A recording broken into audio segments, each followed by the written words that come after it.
एक आलसी लेकिन भोला भाला युवक था अंगद। दिन भर कोई काम नहीं करता, बस खाता ही रहता और सोता रहता। घर वालों ने कहा, चले जाओ, निकलो घर से, कोई काम धाम करते नहीं हो, बस पड़े रहते हो। वह घर से निकलकर यूं ही भटकते हुए एक आश्रम में पहुंचा। वहां उसने देखा कि एक गुरुजी हैं और उनके शिष्य कोई काम नहीं करते, बस मंदिर में पूजा करते हैं।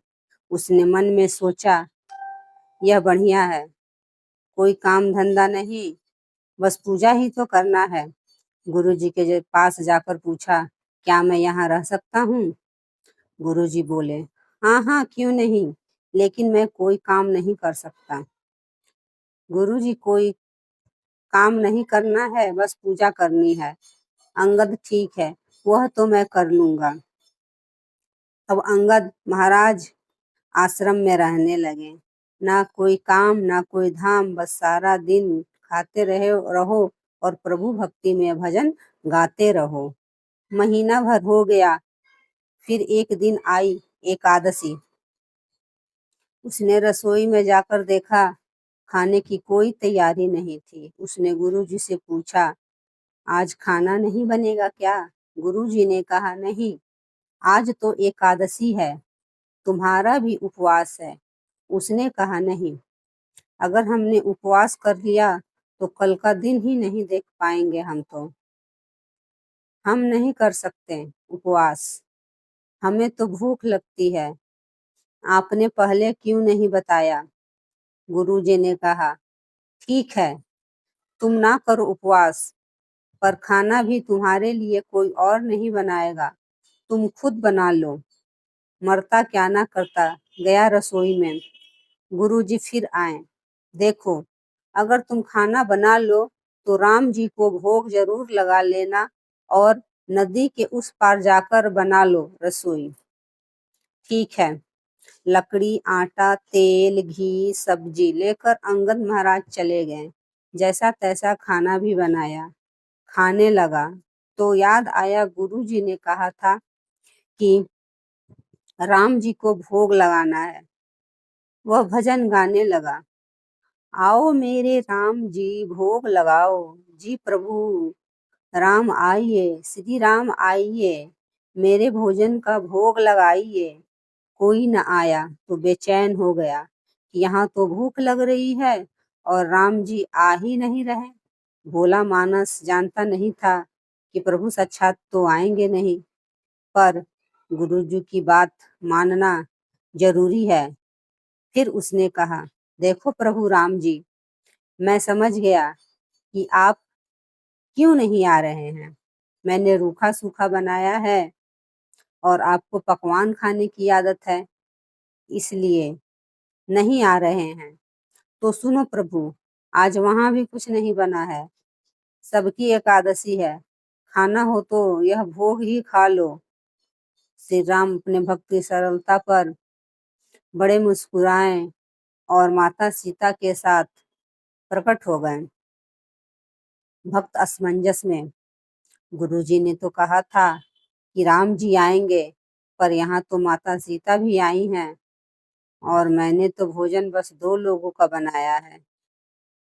चलो, कोई नहीं, कोई बात नहीं, आज इन्हें ही खिला देते हैं। बोला, प्रभु मैं भूखा रह गया, लेकिन मुझे आप दोनों को देखकर बड़ा अच्छा लग रहा है। लेकिन अगली एकादशी पर ऐसा ना करना, पहले बता देना कि कितने जन आ रहे हो, और हाँ, थोड़ा जल्दी आ जाना।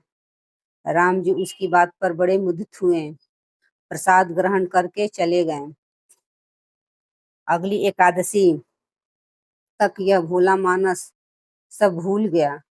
उसे लगा प्रभु ऐसे ही आते होंगे और प्रसाद ग्रहण करते होंगे।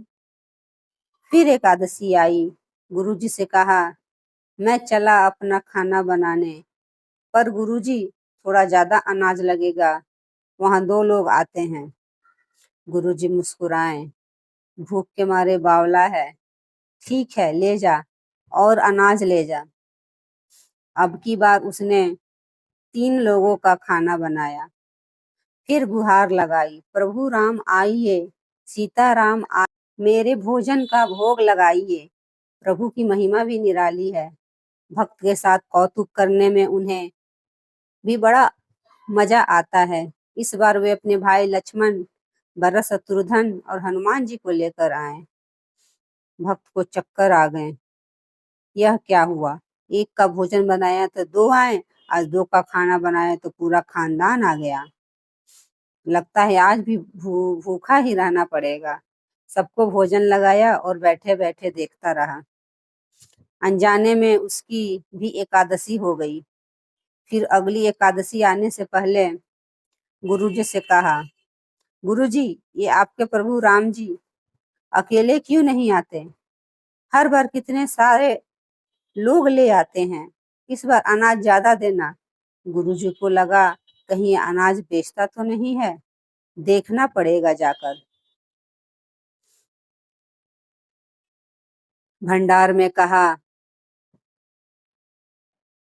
इसे जितना अनाज चाहिए दे दो, और छुपकर उसे देखने चल पड़े। इस बार अंगद ने सोचा, खाना पहले नहीं बनाऊंगा, पता नहीं कितने लोग आ जाएं। पहले बुला लेता हूँ, फिर बनाता हूँ। फिर टेर लगाई, प्रभु राम आइए, श्री राम आइए, मेरे भोजन का भोग लगाइए। सारा राम दरबार मौजूद। इस बार तो हनुमान जी भी साथ आए, लेकिन यह क्या, प्रसाद तो तैयार ही नहीं है। भक्त ठहरा भोला भाला, बोला, प्रभु इस बार मैंने खाना नहीं बनाया। प्रभु ने पूछा, क्यों? बोला, मुझे मिलेगा तो है नहीं, फिर क्या फायदा बनाने का? आप ही बना लो और खुद ही खा लो। राम जी मुस्कुराए। सीता माता भी गदगद हो गई उसके मासूम जवाब से। लक्ष्मण जी बोले, क्या करे प्रभु? प्रभु बोले, भक्त की इच्छा है तो पूरी तो करनी पड़ेगी। चलो लग जाओ काम से। लक्ष्मण जी ने लकड़ी उठाई। माता सीता आटा सानने लगी।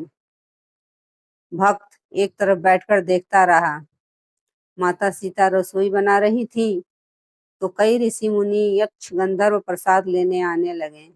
इधर गुरुजी ने देखा खाना तो बना नहीं। भक्त एक कोने में बैठा है। पूछा, बेटा क्या बात है, खाना क्यों नहीं बनाया? बोला, अच्छा किया गुरुजी आप आ गए, देखिए कितने लोग आते हैं प्रभु के साथ। गुरुजी बोले, मुझे तो कुछ नहीं दिख रहा तुम्हारे और अनाज के सिवा। भक्त ने माथा पकड़ लिया। एक तो इतनी मेहनत करवाते हैं प्रभु, भूखा भी रखते हैं, और ऊपर से गुरुजी को दिख भी नहीं रहे।